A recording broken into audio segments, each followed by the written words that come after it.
अस्सलाम वालेकुम dear students. आज हमारा टॉपिक है क्लासिफिकेशन ऑफ वायरसेस।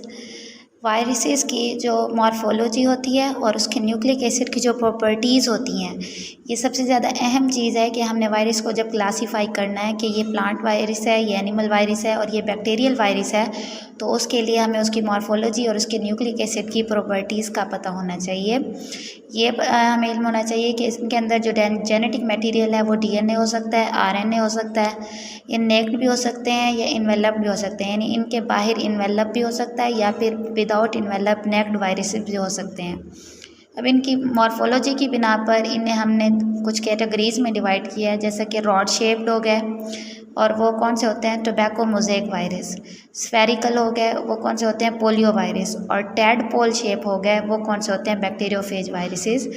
तो यानी क्लासिफिकेशन ऑफ वायरस के लिए हमें मॉर्फोलॉजी और न्यूक्लिक एसिड की प्रॉपर्टीज़ का पता होना चाहिए। नेक्स्ट है सम वायरल डिजीज़ेज़। वायरस की वजह से कौन कौन सी बीमारियां काज होती हैं, तो वायरस की वजह से बहुत सी बीमारियां काज होती हैं। हम यहाँ पे सिर्फ उन डिजीज़ को पढ़ेंगे जो पाकिस्तान के अंदर कॉमन है।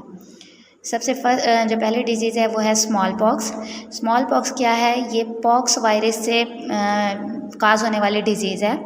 It is caused by pox virus और ये डीएनए इन्वेलप्ड वायरस है, यानी कि एक तो इसके अंदर जेनेटिक मटेरियल डीएनए है और दूसरा क्या है, ये इन्वेलप्ड वायरस है, इसके बाहर इन्वेलप मौजूद होता है।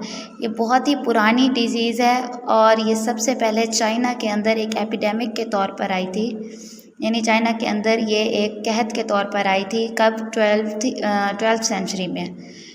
Until the early 20th century, तकरीबन 20वीं सदी के शुरू तक स्मॉल पॉक्स जो है बहुत ही कॉमन डिजीज़ रही है दुनिया में।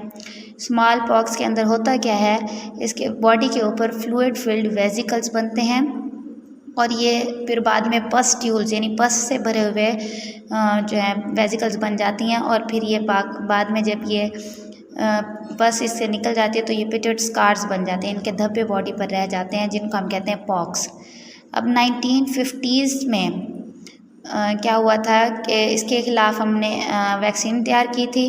इम्यूनाइजेशन और दूसरे कंट्रोल मेजर्स यूज़ करके इसके ख़तरे को बहुत हद तक कम कर दिया गया था, लेकिन अभी भी ये उन कंट्रीज़ में मौजूद है जो कि थर्ड वर्ल्ड कंट्रीज़ हैं। और 1980 में ये वर्ल्ड हेल्थ ऑर्गेनाइजेशन ने तो ये ऐलान कर दिया था कि स्मॉल पॉक्स को पूरी दुनिया से इरेडिकेट कर दिया गया है, ख़त्म कर दिया गया है, लेकिन स्टिल ये एग्जिस्ट करती है थर्ड वर्ल्ड कंट्रीज़ में।